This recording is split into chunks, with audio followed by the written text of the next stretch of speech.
अगर आप एक रिस्पॉन्सिव नैवबार बनाना चाहते हो जो मोबाइल, टैबलेट और डेस्कटॉप पे परफेक्टली काम करें, तो इस वीडियो को एंड तक जरूर देखना। इस वीडियो में हम सिर्फ HTML, CSS और जावास्क्रिप्ट का यूज करके एक नैवबार डिजाइन कर रहे होंगे। इस वीडियो के अंदर हम हैमबर्गर मेन्यू, स्मूथ टॉगल और एक क्लीन मॉडर्न नैवबार डिजाइन करेंगे बिना किसी बूटस्ट्रैप और बिना किसी लाइब्रेरी का यूज किए हुए। तो चलिए डायरेक्टली कोड को स्टार्ट करते हैं। यहाँ पे मैंने अपना VS कोड ओपन कर लिया है। कोड को स्टार्ट करने से पहले मैं आपको दिखाती हूँ, मैंने 3 फाइल्स क्रिएट किए हैं, HTML, CSS और जावास्क्रिप्ट के सेपरेट फाइल।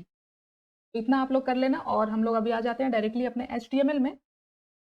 एंड यहाँ पे मैंने टाइटल्स वगैरह ऐड कर लिए हैं, रेस्पॉन्सिव नैवबार बना रहे हैं। तो इस नैवबार का HTML स्ट्रक्चर बहुत ही सिंपल होगा। तो पहले हम लोग स्ट्रक्चर बना लेते हैं। डायरेक्टली यहाँ पे एक नैव टैग लेंगे, जिसमें हम एक क्लास ऐड कर देंगे नैवबार। एंड ये जो नैवबार है 2 पार्ट में डिवाइडेड है। फर्स्ट पार्ट में एक लोगो है, तो यहाँ पे मैं टेक्स्ट का यूज़ करूँगी लोगो के लिए। तो एक h3 टैग ले रही हूँ और इसमें क्लास ऐड कर देती हूँ लोगो। और लोगो की जगह पे जो भी टेक्स्ट आपको ऐड करना है वो आप कर सकते हो।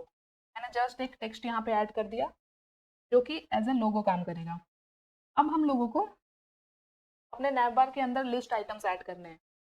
तो लिस्ट आइटम ऐड करने के लिए हम लोग अनऑर्डर्ड लिस्ट का यूज़ करेंगे। यहाँ पे तो UL टैग लेंगे, इसके अंदर भी हम लोग क्लास ऐड करेंगे। यहाँ पे मैं क्लास ऐड कर रही हूँ नैवलिंक्स और इसके अंदर एक ID भी ऐड कर देते हैं। तो यहाँ पे मैं शॉर्टकट का यूज़ कर रही हूँ, आप लोग भी इस तरह से शॉर्टकट यूज़ कर सकते हो। ये देख सकते हैं UL के अंदर क्लास और ID दोनों ऐड हो चुकी है। एंड अब हम लोगों को इस लिस्ट के अंदर लिस्ट आइटम्स ऐड करना है। तो LI लेंगे, इसके अंदर एक एंकर टैग लेंगे और यहाँ पे मैंने एंटर कर दिया। अब यहाँ पे जो भी आपको लिस्ट आइटम ऐड करना है वो आप कर सकते हो। तो ये फर्स्ट मैंने ऐड कर लिया होम। अब मैं इसी लाइन को यहाँ पे डुप्लीकेट करूंगी, तो शिफ्ट अल्ट डाउन एरो के साथ आप इसे जितनी बार चाहे उतनी बार डुप्लीकेट कर सकते हो। अब यहाँ पे हमें सारे टेक्स्ट चेंज कर लेने हैं जल्दी से। ठीक है, मैंने सारे टेक्स्ट यहाँ पे चेंज कर लिए हैं। तो अब हम लोग यहाँ पे गो लाइव करके इसे ब्राउजर पे ओपन करते हैं। गो लाइव पे क्लिक किया मैंने। ये देख सकते हो सारी चीज़ें यहाँ पे ऐड हो चुकी है। अब हम लोग CSS का यूज़ करके अपने नैवबार को एक डिज़ाइन देंगे। तो वापस से आते हैं अपने कोड पे। तो यहाँ पे अभी हम लोगों ने अपनी CSS फाइल को लिंक नहीं की है, तो हम लोग एक्सटर्नल CSS का यूज़ कर रहे हैं, तो हमें अपनी CSS फाइल यहाँ पे लिंक करनी पड़ेगी। तो ये मैंने यहाँ पे लिंक कर लिया। अब हम लोग आ जाते हैं CSS के अंदर और CSS के अंदर सबसे पहले हम लोग क्या करते हैं, डिफ़ॉल्ट CSS प्रॉपर्टी ऐड करते हैं।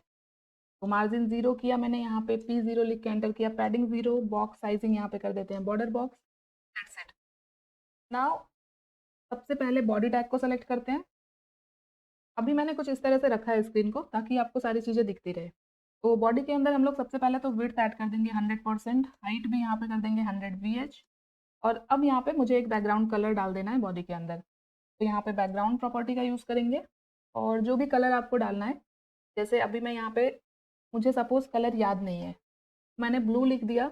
अब मैं यहाँ पे कर्सर को रखूँगी कलर के पास और जो भी कलर मुझे चाहिए, पहले तो मैं यहाँ से शेड सेलेक्ट करूँगी इस तरह से। और जैसे मुझे ये कलर चाहिए, तो यहाँ पे मैंने क्लिक किया, तो जो कलर आ रहा है वो मुझे परफेक्ट लग रहा है, सही लग रहा है। तो इसे रहने देते हैं। तो बस हो चुका है, अभी हमें बॉडी के अंदर कुछ भी नहीं करना है। अब हम लोग डायरेक्टली आते हैं अपने नैव बार पे। तो यहाँ पे नैव से पहले हमने लिया है जहाँ पे मैंने क्लास दिया है नैव बार। क्लास को कॉपी किया मैंने एंड CSS में क्लास को डॉट के साथ सेलेक्ट करते हैं। तो इस नैव बार में हमें क्या करना है, सबसे पहले विड्थ जो होगी नैव बार की वो पूरी विड्थ होगी, पूरे स्क्रीन की विड्थ लेनी चाहिए नैव बार। यहाँ पे हम लोग पैडिंग ऐड कर देते हैं। पैडिंग ऐड करते हैं टॉप बॉटम से सपोज 16 पिक्सल और लेफ्ट राइट से मैं एक्स्ट्रा पैडिंग रखूंगी, सपोज अभी के लिए 50 पिक्सल करती हूँ। ओके, मुझे इस नैप बार का बैकग्राउंड वाइट करना है, तो यहाँ पे बैकग्राउंड करूंगी मैं सेलेक्ट और कलर देंगे वाइट। तो नैप बार का बैकग्राउंड वाइट हो चुका है। अभी हम लोग इसके अंदर कलर दे सकते हैं, तो यहाँ पे कलर यूज़ करूंगी मैं और ये जो बॉडी का जो बैकग्राउंड कलर है इसे ही कॉपी करके मैं यहाँ पे ऐड कर दूंगी। तो ये जो कलर मैंने ऐड किया ये नैप बार के अंदर जो टेक्स्ट है उस पर अप्लाई होगा। ओके, इतना हो चुका है। अब हम लोगों को क्या करना है, ये लोगो और सारे लिस्ट आइटम को लेफ्ट और राइट अलाइन करनी है। तो सबसे बेस्ट प्रॉपर्टी जो होती है इसके लिए वो होता है डिस्प्ले फ्लेक्स। जैसे ही मैं डिस्प्ले फ्लेक्स करूंगी तो ये देख सकते हो लेफ्ट राइट आ चुकी है। अब हमें इसे थोड़ा दूर दूर भी करना पड़ेगा, तो यहाँ पे हम लोग जस्टिफाई कंटेंट यूज़ करेंगे और स्पेस बिटवीन कर देंगे, दोनों के बीच में स्पेस डाल देंगे। तो स्पेस बिटवीन किया मैंने, तो ये देख सकते हो लोगो आ गया लेफ्ट में और सारे लिस्ट आइटम राइट में आ चुके हैं। अब इसे हमें थोड़ा सा वर्टिकली भी अलाइन करना है, तो अलाइन आइटम्स यहाँ पे कर लेते हैं सेंटर। ये देख सकते हो पूरी जितनी हाइट है नैप बार की उसके सेंटर में आ गई है सारी चीज़ें। तो यहाँ तक सब कुछ सही है। अब हम लोग आते हैं वन बाय वन सारी चीज़ें स्टाइल करते हैं। तो सबसे पहले हमने लिया है लोगो। ठीक है, लोगो क्लास यहाँ पे मैंने दिया है H3 के अंदर, जो कि मेरा लोगो है। क्लास के थ्रू मैंने इसे सेलेक्ट किया। अब यहाँ पे इस लोगो का फॉन्ट साइज मैं चेंज कर सकती हूँ। जैसे अभी मैं 32 पिक्सल ऐड कर दूँ तो ये काफ़ी बड़ा हो जाएगा। 30 करते हैं, 28 करते हैं। ठीक है, और क्या कर सकते हैं हम इसको बोल्ड कर सकते हैं, फॉन्ट वेट यूज़ कर सकते हैं यहाँ पे और इसे बोल्ड कर सकते हैं। तो ये ऑलरेडी बोल्ड ही दिख रहा है मुझे, 700 करते हैं। ठीक है, अभी हमने यहाँ पे कोई भी फॉन्ट स्टाइल वगैरह सेलेक्ट नहीं किया, तो ये जो फॉन्ट है ना डिफ़ॉल्ट फॉन्ट ले रहा है। ये देखो स्ट्रोक दिख रहा है। हम लोग एक फॉन्ट भी सेंड कर देते हैं। तो ये जो डिफ़ॉल्ट CSS मैंने ऐड किया ना, इसके अंदर हम लोग एक फॉन्ट ले लेते हैं। फॉन्ट फैमिली प्रॉपर्टी का यूज़ करेंगे और सपोज़ मैं यहाँ पे एरियल ले लेती हूँ। तो अब देख सकते हो फॉन्ट इसका चेंज हो गया, तो थोड़ा सही दिख रहा है। ठीक है, अब आ जाते हैं वापस से यहाँ पे, और लोगों के अंदर अभी और मुझे कुछ नहीं करना है। अब हम लोग डायरेक्टली हमारा जो ये लिस्ट आइटम है इन सबको हम स्टाइल करेंगे। तो ये कहाँ पे है, ये है इस यूएल के अंदर। तो यूएल के अंदर मैंने क्लास दिया है नैवलिंक्स, इसे कॉपी किया मैंने डायरेक्टली यहाँ पे ऐड करते हैं। अब इस नैवलिंक्स के अंदर भी देख सकते हो जो लिस्ट आइटम है वो क्या है, कॉलम्स में है। इन सबको भी मुझे रो में लाना होगा। तो इसके अंदर भी हम लोग डिस्प्ले फ्लेक्स का यूज़ कर लेते हैं, डिस्प्ले फ्लेक्स, और सबके बीच में थोड़ा सा गैप ऐड कर देते हैं 25 या 4 पिक्सल, 25 पिक्सल। यहाँ पे लिस्ट स्टाइल हम लोग कर देंगे नन, ताकि जो अभी बुलेट्स दिख रहे हैं ना इन सब के आगे वो मुझे ना दिखे। तो जैसे ही मैं लिस्ट स्टाइल नन करूँगी तो ये बुलेट्स यहाँ से जा चुके हैं। अभी अगर मैं आपको एक बार फुल स्क्रीन पे दिखाऊँ तो ये देख सकते हो हमारा नैबर ऑलमोस्ट कंप्लीट हो चुका है। अभी हमें सारे इन टेक्स्ट वगैरह को स्टाइल करना है। तो अभी हम लोग जल्दी से क्या करेंगे, सबसे पहले नैवलिंग्स है जो कि है यूएल। यूएल के अंदर हमारे पास क्या है, एल आई के अंदर हमारे पास है एंकर टैग। इसे सेलेक्ट किया मैंने। अभी देखो इन सारे लिस्ट आइटम के नीचे एक अंडरलाइन दिख रही है जो कि डिफ़ॉल्ट है, एंकर टैग पे अंडरलाइन ऐड होती है, हम उसे हटा सकते हैं। तो कौन सी प्रॉपर्टी यूज़ करेंगे, टेक्स्ट डेकोरेशन, इसके अंदर कर देंगे नन। अब ये अंडरलाइन चली गई है। अब हम इस टेक्स्ट के कलर को चेंज कर सकते हैं, तो यहाँ पे कलर ऐड कर देते हैं। और जो कलर यहाँ पे लोगो और नैवबार के अंदर मैंने दिया था सेम यही कलर मुझे चाहिए, तो इसे कॉपी करूँगी मैं और यहाँ पे इसे ऐड कर दूँगी। ओके, अब हम इसके फ़ॉन्ट साइज़ वगैरह को भी बढ़ा सकते हैं। फ़ॉन्ट साइज़ यहाँ पे अभी के लिए जैसे मैं कर देती हूँ 18 पिक्सल, और थोड़ा अगर बोल्ड करना है तो वो भी कर सकते हैं, फ़ॉन्ट वेट का यूज़ करके। फ़ॉन्ट वेट कर देते हैं 600। अब देखते हैं एक बार, ये देखो वापस से आते हैं यहाँ पे, और जो नैप बार में मैंने लेफ़्ट राइट से 50 किया था वहाँ पे मैं 60-70 पिक्सल कर देती हूँ। तो डेस्कटॉप स्क्रीन के लिए हमारा जो नैप बार है ये डिज़ाइन हो चुका है। बट अब हम लोगों को इसे मोबाइल स्क्रीन के लिए डिज़ाइन करना है। इट मीन्स कि हमें इसे रिस्पॉन्सिव बनाना है। तो अब हम लोग क्या करने वाले हैं, आते हैं अपने HTML फाइल पे, और अब हम लोगों को कुछ आइकन्स ऐड करने हैं। मीन्स कि अब हम लोग हैमबर्गर मेन्यू का यूज़ करने वाले हैं। तो आइकन्स के लिए हम लोग फॉन्ट ऑसम का यूज़ करेंगे। तो यहाँ पे मैं सर्च करती हूँ फॉन्ट ऑसम, CDN आ चुका है already. Font awesome CDN search करना है आपको, और जो फर्स्ट वाली वेबसाइट है इसे ओपन करना है।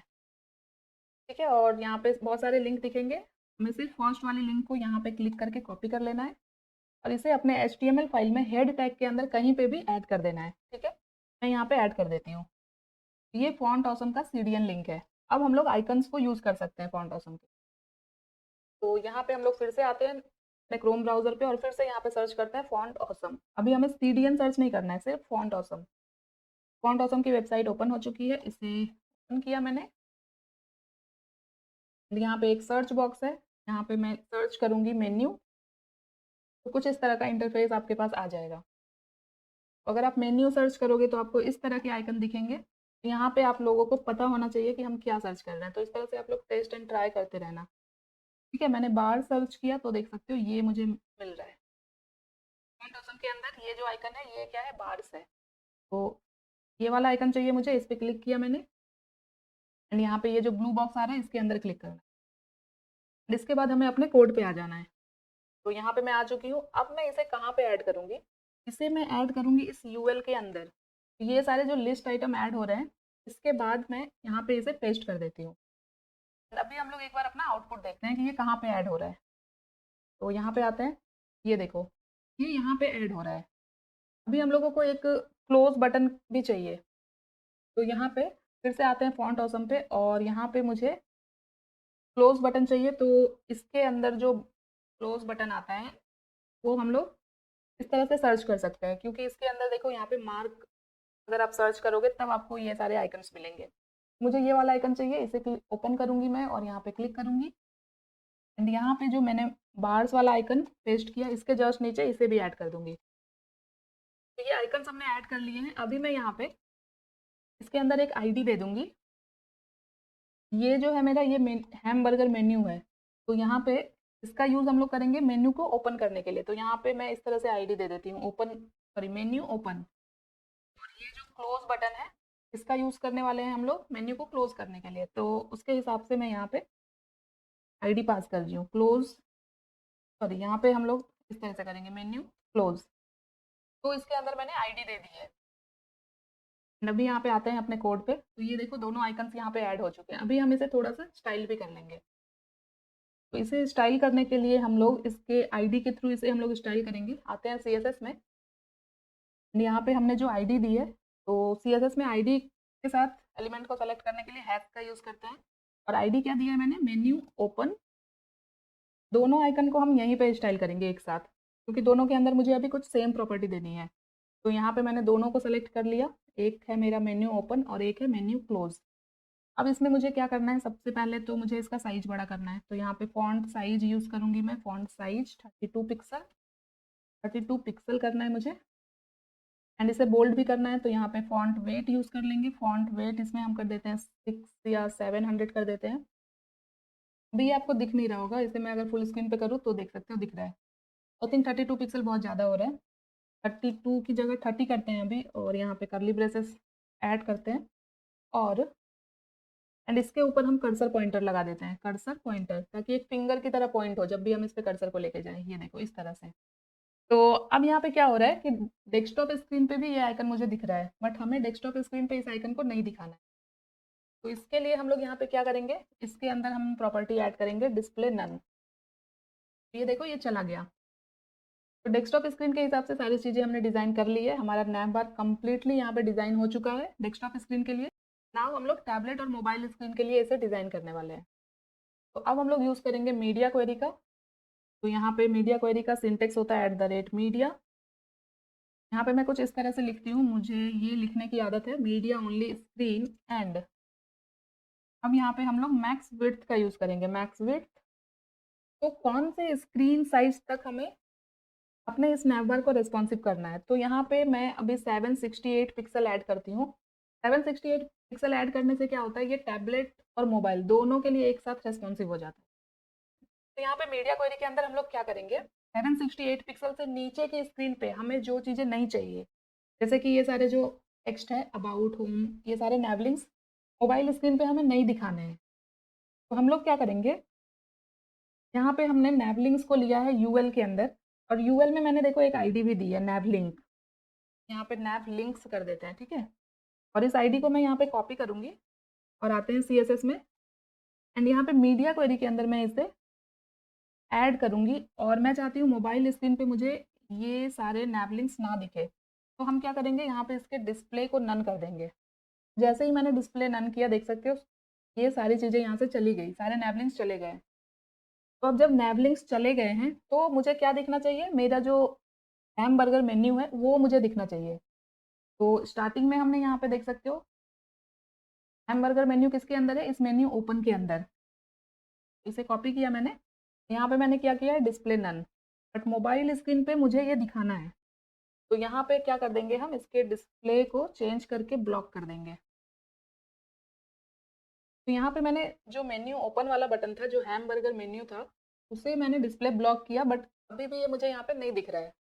मेरे जो नैव आइटम्स थे, जो लिंक्स थे, वो सारे तो हो गए डिस्प्ले नन, ये हैमबर्गर वाला मेन्यू मुझे दिखना चाहिए था, क्योंकि मैंने डिस्प्ले ब्लॉक किया। तो ये इसलिए नहीं दिख रहा है, हमने यहाँ पे अपने HTML में थोड़ा सा मिस्टेक किया है, वो मैं आपको यहाँ पे अभी दिखाती हूँ। यहाँ पे हमने क्या किया है, नैव लिंक्स, मोबाइल स्क्रीन पे क्या किया है, नैव लिंक्स में डिस्प्ले नन कर दिया है। नैवलिंक्स क्या है मेरा, यूएल है, ठीक है, यूएल के अंदर मैंने ये आईडी दी है। और यहाँ पे एचटीएमएल में देखो, ये जो मैंने आइकन्स ऐड किए हैं, ओपन मेन्यू और क्लोज मेन्यू, ये मैंने यूएल के अंदर ही ऐड किया है। ये देख सकते हो, यहाँ पे यूएल क्लोज हो रहा है और ये आइकन यूएल के अंदर है। तो जब यहाँ पे मैंने यूएल को ही हाइड कर दिया, तो उसके अंदर जो भी आइटम्स है वो मुझे यहाँ पे दिखेंगे क्या, नहीं दिखेंगे। तो हम लोगों को क्या करना है, थोड़ा सा चेंज करना है एचटीएमएल में। It's my mistake. हम लोग इसे तुरंत चेंज करते हैं। ये दोनों आइकन्स को मैं यहाँ से कट करूंगी और जस्ट जो मेरा क्लोजिंग यूएल टैग है इसके बाद ऐड कर दूंगी।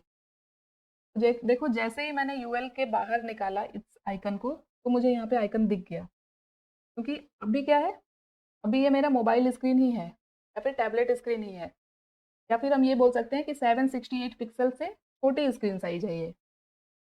इसीलिए यहाँ पे मेरा ये जो नैवलिंक्स था ये हाइड हो गया और ये जो हैमबर्गर मेन्यू था यहाँ पे डिस्प्ले ब्लॉक करने से ये मुझे दिख गया। तो हमारा इतना काम भी हो चुका है। अब हम लोगों का मेन काम आता है जावा स्क्रिप्ट का। बट उससे पहले हम लोग यहाँ पे अपने नैपलिंग्स को स्टाइल करेंगे। तो अभी के लिए ये जो मैंने ऐड किया है इससे मैं कमेंट आउट करती हूँ। और अभी हम लोग यहाँ पे सारे नए आइटम्स को स्टाइल कर लेते हैं कि मोबाइल स्क्रीन पे हमें ये कैसी दिखेगी। तो यहाँ पे मैं क्लास के थ्रू सेलेक्ट करूँगी इन सारे लिस्ट आइटम्स को। मोबाइल पे मुझे क्या चाहिए, ये सारे आइटम्स पहले तो मुझे इस नैप बार से नीचे चाहिए। तो यहाँ पे हम लोग पोजीशन का यूज़ करके इसे नीचे ला सकते हैं। तो अभी मैं यहाँ पे दूंगी पोजीशन एब्सोल्यूट। तो ये क्या करेगा, ये अपनी जगह छोड़ देगा।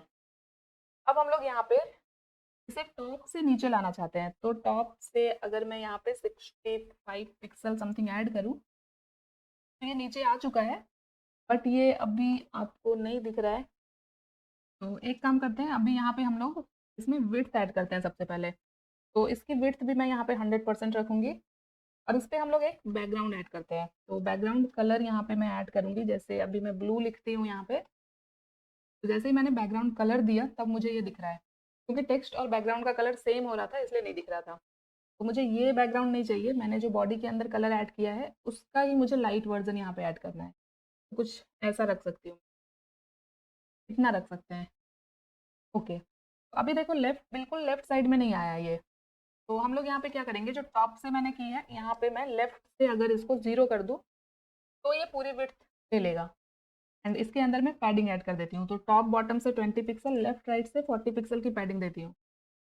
तो कुछ इस तरह से आ गया। अब मुझे ये सारे जो टेक्स्ट है, जो सारे लैब लिंक्स हैं, ये मुझे वर्टिकल चाहिए। तो यहाँ पे मैं डिस्प्ले फ्लेक्स करूँगी एंड यहाँ पे मैं फ्लेक्स डायरेक्शन कर दूँगी कॉलम। तो सबके सब कॉलम में आ चुके हैं। तो इतना ही काम था, ये हो चुका है मेरा। और अब यहाँ पे हम लोग इसके कलर को चेंज करेंगे। तो क्या करेंगे, नैब लिंक्स, इसके अंदर है एल, इसके अंदर है एंकर टैग, जैसा कि मैंने यहाँ पे भी लिया था स्टार्टिंग में, ये देख सकते। तो इससे ये कलर चेंज हो रहा है। यहाँ पे हमने कलर ये वाला लिया था, अभी हम इसके कलर को यहाँ पे कर देंगे वाइट। तो देखो जैसे ही मैंने कलर यहाँ पे ऐड किया, इन सब नैपलिंग्स के कलर चेंज हो चुके हैं। यहाँ पे टॉप बॉटम से हम थोड़ी और पैडिंग दे सकते हैं, तो 30 पिक्सल की पैडिंग यहाँ पे दे देते हैं। एंड ये जो बैकग्राउंड ऐड किया मैंने, इससे थोड़ा सा और डार्क कर लेते हैं, थोड़ा सा डार्क करते हैं। तो इतना सही दिख रहा है मुझे। तो अब यहाँ पे देखो, अभी हमने कुछ भी जावास्क्रिप्ट ऐड नहीं किया, ये सारे नैपलिंग्स मुझे दिख रहे हैं। हमने अभी सिर्फ इसे डिज़ाइन करने के लिए यहाँ पे ऐड किया था। ये देखो, ये मैंने कमेंट आउट कर दिया था। तो ये मुझे इस तरह से नहीं दिखाना है, ये मुझे कब दिखाना है, जब हम इस हैमबर्गर मेन्यू पे क्लिक करें। तो इनिशियली हम लोग इसके डिस्प्ले को नन रखेंगे। तो ये देखो चला गया है। अब आता है हमारा जावास्क्रिप्ट का काम। तो आते हैं अपने जावास्क्रिप्ट पे। तो सबसे पहले जावास्क्रिप्ट के अंदर हमें अपने सारे नैपलिंक्स चाहिए। तो यहाँ पे हम लोग एक वेरिएबल बनाएंगे नैपलिंक्स। इसके अंदर क्या होगा, जो मेरा पूरा नैपलिंक्स है उससे हम लोग यहाँ पे आईडी के थ्रू लेके आएंगे। तो हम लोग ये सारी चीज़ें पढ़ चुके हैं ऑलरेडी। तो आईडी के थ्रू मुझे सेलेक्ट करना है, तो क्या करेंगे, document dot gate elements, gate element by ID. ठीक है, और नैपलिंक्स के अंदर मैंने आईडी क्या दी है, नैपलिंक्स ही दी है। तो यहाँ पे ऐड करते हैं नैपलिंक्स और इस स्क्रीन को मैंने थोड़ा सा बढ़ा दिया। तो हम नैवलिंक्स को ला चुके हैं। और हमें क्या चाहिए जावास्क्रिप्ट के अंदर, हमें ये बटन्स भी चाहिए, ये हैमबर्गर मेन्यू चाहिए, क्योंकि हमें इस पर क्लिक करना है, उसके बाद हमारे नैवलिंक्स आएंगे। तो यहाँ पे फिर से एक वेरिएबल बनाएंगे, यहाँ पे दे देते हैं मेन्यू ओपन एंड यहाँ पे फिर से हम लोग क्या करेंगे, document dot gate element by ID, और इस हैमबर्गर मेन्यू के अंदर मैंने आईडी क्या दी है, मेन्यू ओपन, सेम आईडी दी है। इतना हो चुका है। अब हम लोगों को क्या करना है, जब भी हम इस मेन्यू बटन पे क्लिक करें, ओपन मेन्यू मीन्स के हैमबर्गर मेन्यू पे क्लिक करें, तो ये जो मेरा नैवलिंग्स है, जो इनिशियली हमने इसके डिस्प्ले को नन किया है, तो जब हम इस पर क्लिक करें तो इसका जो डिस्प्ले है वो ब्लॉक हो जाए, मीन्स कि ये हमें दिख जाए सारे नैवलिंग्स। तो किस पे क्लिक करना है हमें, इस वाले बटन पे। तो हम लोग यहाँ पे ऐड इवेंट लिसनर का यूज़ करेंगे, ऐड इवेंट लिसनर। यहाँ पे लिसनर की स्पेलिंग कुछ ऐसी होगी, ये मुझे सजेशंस नहीं दे रहा है जावास्क्रिप्ट, ठीक है। तो ऐड इवेंट लिसनर क्या लेता है, ये दो चीज़ें लेता है। एक तो ये लेता है इवेंट का नेम, इसके कौन सा इवेंट परफॉर्म हो रहा है, तो हम इस पर क्लिक करने वाले हैं, तो कौन सा इवेंट परफॉर्म होगा, क्लिक इवेंट। तो यहाँ पे ऐड करेंगे क्लिक, और इसके अंदर जाएगा एक फंक्शन, और ये फंक्शन क्या करेगा, जब भी हम इस बटन पे क्लिक करें तो ये वाला जो फंक्शन है ये चलना चाहिए। तो अब इस फंक्शन के अंदर क्या हो रहा है, इस फंक्शन के अंदर जो मेरा नैवलिंग्स है उसकी एक स्टाइल प्रॉपर्टी को हम चेंज करने वाला है। कौन सी प्रॉपर्टी को, डिस्प्ले प्रॉपर्टी को। और अभी क्या है, इसका डिस्प्ले नन है, तो हम इसके डिस्प्ले को कर देंगे ब्लॉक यहाँ पे, ठीक है। अभी एक बार हम लोग इस पर क्लिक करके देखते हैं। क्लिक किया मैंने, कुछ भी नहीं हो रहा है, तो आई थिंक हमने कुछ मिस्टेक किया है। एक बार हम लोग यहाँ पे इसे चेक करते हैं, ऐड इवेंट लिसनर। यहाँ पे मैंने लिसनर की स्पेलिंग गलत लिखी है, ये एक मेथड है तो ये हमें सही से लिखना है, ठीक है। ये देखो, अभी जैसे ही मैं इस पर क्लिक कर रही हूँ तो ये यहाँ पे जो सारे आइटम्स थे ये आ रहे हैं। अभी हम लोग इसे और स्टाइल करेंगे थोड़ा, तो मेरा ये फंक्शन तो चल रहा है। अब मुझे यहाँ पे जैसे ही इस पर क्लिक हो तो ये सारे नैवलिंग्स दिखे, और यहाँ पे हमने एक क्रॉस बटन भी ऐड किया था अगर आपको याद हो तो जब ये मेन्यू ओपन हो तो ये जो मेन्यू है हैमबर्गर मेन्यू, ये हाइड हो जाए और यहाँ पे क्लोज बटन आ जाए। पहले तो हम इसे हाइड करेंगे, इसे हाइड करने के लिए इसके भी डिस्प्ले को चेंज करेंगे। तो ये जो मेन्यू ओपन है, यहाँ पे हम लोग इसके भी डिस्प्ले को चेंज करेंगे, menu open dot style dot display. अभी क्या है इसका डिस्प्ले, ये हमें दिख रहा है, इट मीन्स कि इसका डिस्प्ले अभी ब्लॉक है, हमें क्या करना है, हाइड करना है, तो डिस्प्ले कर देंगे नन। अब अगर मैं आपको दिखाऊं, इस पर क्लिक किया मैंने, तो देखो ये क्या हुआ, नैवलिंग्स का जो डिस्प्ले था ये ब्लॉक हो गया, तो ये दिख गया। और जो हैमबर्गर मेन्यू था इसके डिस्प्ले को मैंने यहाँ पे नन किया, अब ये मुझे यहाँ पे नहीं दिख रहा है। अब इस मेन्यू को क्लोज करने के लिए हमें यहाँ पे क्लोज बटन ऐड करना पड़ेगा, जिसपे हम क्लिक करके इसे क्लोज कर सके। पहले तो मुझे इस क्लोज बटन को डिस्प्ले कराना है, तो अभी हम लोगों को यहाँ पे क्लोज बटन भी जावास्क्रिप्ट में ऐड करना पड़ेगा। तो यहाँ पे क्लोज बटन के अंदर मैंने आईडी दी है मेन्यू क्लोज, यहाँ पे ऐड करते हैं मेन्यू क्लोज, और यहाँ पे वेरिएबल का नेम भी चेंज कर देंगे मेन्यू क्लोज। तो पहले तो मुझे इस बटन को डिस्प्ले कराना है, तो इसे मैं कॉपी करूँगी। इसी फंक्शन के अंदर हमें ये तीन चीज़ें करनी है। तो यहाँ पे जो क्लोज बटन है उसे डिस्प्ले कराना है इसके अंदर, तो यहाँ पे इसके डिस्प्ले को हम लोग चेंज करके क्या कर देंगे, ब्लॉक। स्टार्टिंग में हमने क्या किया है, यहाँ पे नन किया है, मेन्यू क्लोज को डिस्प्ले नन रखा है, और जावास्क्रिप्ट में हम इसके डिस्प्ले को ब्लॉक कर रहे हैं। अब ये पूरा फंक्शन मेरा कंप्लीट हो चुका है कि जब हम इस मेन्यू बटन पे क्लिक करेंगे तो क्या क्या होगा, नैवलिंग्स हमें दिख जाएंगे, जो मेन्यू बटन है वो हाइड हो जाएगा, और जो क्लोज बटन है वो दिख जाएगा, ठीक है। अभी देखते हैं क्लिक करके, क्लिक किया मैंने, ये देखो सारे नैवलिंग्स आ गए, ये क्लोज बटन दिख गया, ये तीन चीज़ हो गई। अब इस क्लोज बटन पे हमें क्लिक करके फिर से ये तीन चीज़ें करनी है। तो जैसे मैंने मेन्यू बटन पे ऐड इवेंट लिसनर लगाया, इस क्लोज बटन पे भी ऐड इवेंट लिसनर लगाएंगे। तो इस पूरे फंक्शन को मैं यहाँ पे डुप्लीकेट कर लेती हूँ, आप लोग इसे फिर से लिख लेना ताकि आपकी प्रैक्टिस हो जाएगी। तो यहाँ पे हमने मेन्यू बटन पे क्लिक किया था, अभी यहाँ पे इस क्लोज बटन पे क्लिक करना है, तो सेलेक्ट करेंगे menu close, add event listener ही लगेगा, और हम लोग क्लिक ही करने वाले हैं तो क्लिक इवेंट परफॉर्म होगा और एक फंक्शन चलेगा। अब यहाँ पे क्या क्या चीज़ें होगी, जब क्लोज बटन पे क्लिक करेंगे ये सारे नैवलिंग्स फिर से हाइड हो जाने चाहिए। तो यहाँ पे फिर से हम इसके डिस्प्ले को ब्लॉक की जगह अभी क्या कर देंगे, नन, ठीक है। अभी मैं यहाँ पे क्लिक करती हूँ, अभी मैं क्लोज पे जैसे ही क्लिक करूँगी तो देखना ये सारे नैवलिंग्स चले जाएंगे। जैसे ही नैवलिंग्स चला गया तो यहाँ पे फिर से मेन्यू बटन आ जाना चाहिए। तो ये जो है menu open dot style dot display, यहाँ पे इसके डिस्प्ले को हम कर देंगे फिर से ब्लॉक। तो चलिए एक बार फिर से देखते हैं। अभी फिर से मैं क्लिक कर रही हूँ, सारे नैवलिंग्स आ गए। ये वाला पूरा फंक्शन मेरा चल रहा है अच्छे से। अभी इस क्लोज बटन पे क्लिक करने पे ये पूरा नैवलिंग्स क्लोज होना चाहिए, डिस्प्ले नन किया है हमने, और जो मेन्यू बटन है वो दिख जाना चाहिए। तो क्लोज करते हैं, इस पर क्लिक करते हैं। ठीक है, तो ये मेन्यू बटन मुझे दिख जा रहा है। बट जैसे ही मेन्यू बटन दिख जाएगा तो इस क्लोज बटन की ज़रूरत नहीं है मुझे अभी। तो यहाँ पे ये क्लोज बटन, ये जो तीसरा लाइन है, इसके डिस्प्ले को हम यहाँ पे कर देंगे नन। अब ये पूरी तरह से कंप्लीट हो चुका है। अब अगर मैं आपको एक बार पूरा दिखाऊं तो ये देखो, क्लिक किया मैंने, सारे नए आइटम आ गए। क्लोज पे क्लिक किया, सारे बटन चले गए, और फिर से यहाँ पे मेन्यू आ गया। मेन्यू बटन पे क्लिक कर रहे हैं तो नैवलिंग्स आ रहे हैं और क्लोज बटन आ रहा है। क्लोज बटन पे क्लिक कर रहे हैं तो नैवलिंग्स हाइड हो जा रहे हैं और मेन्यू बटन फिर से आ जा रहा है। जावा स्क्रिप्ट के अंदर सारी चीज़ें हमने कर ली है। अभी इस नैव आइटम्स को हम थोड़ा सा अगर और स्टाइल कर ले तो हमें ये अच्छा दिखेगा। तो यहाँ पे ये जो सारे टेक्स्ट है ये एल के अंदर है। तो यहाँ पे हम क्या करेंगे, नैवलिंग्स देन एल, और इसमें मैं अगर टॉप से मार्जिन ऐड कर दूँ 15 पिक्सल की, या फिर टॉप की जगह बॉटम से कर देते हैं, मार्जिन बॉटम 15 की जगह हम 20 भी कर सकते हैं। तो ये देख सकते हो सारे आइटम्स के बीच में गैप आ गया। तो अब ये मेरा नैबर पूरी तरह से कंप्लीट हो चुका है। यहाँ पे क्लोज किया मैंने, क्लोज हो गया, इस पर क्लिक किया मैंने, ये आ गया, और ऐसे क्लोज किया, ये चला गया। बहुत सिंपल सा जावा स्क्रिप्ट था, हमने ऐड इवेंट लिसनर का यूज़ करके सिर्फ CSS प्रॉपर्टी को चेंज की है, वो भी एक प्रॉपर्टी जो कि है डिस्प्ले। अब यहाँ पे मैं आपको एक बार पूरा अपना नैम बार दिखा देती हूँ। देख सकते हो डेस्कटॉप स्क्रीन पे हमारा नैम बार कुछ ऐसा दिख रहा है। अभी मैं इंस्पेक्ट करूँगी और यहाँ पे अगर मैं आपको दिखाऊँ तो ये देख सकते हो कुछ ऐसा दिख रहा है डेस्कटॉप स्क्रीन पे। जैसे ही 768 पिक्सल से नीचे के स्क्रीन पे जाएगा तो हमने जो मीडिया क्वेरी के अंदर चेंजेस किए हैं वो सारी चीज़ें आपको दिख जाएगी। ये देख सकते हो यहाँ पे विड्थ 745 है। यहाँ पे क्या हुआ, सारे नैब लिंक्स चले गए, मेन्यू आइकन दिख रहा है। अब हम मेन्यू आइकन पे क्लिक करेंगे तो हमारे सारे नैब लिंक्स हमें दिख जाएंगे। तो जैसे ही हम क्लोज आइकन पे क्लिक करेंगे तो ये चले जाएंगे। तो अगर आप लोगों को इस नैब बार का लॉजिक समझ में आया तो कमेंट में नैब बार लिखो।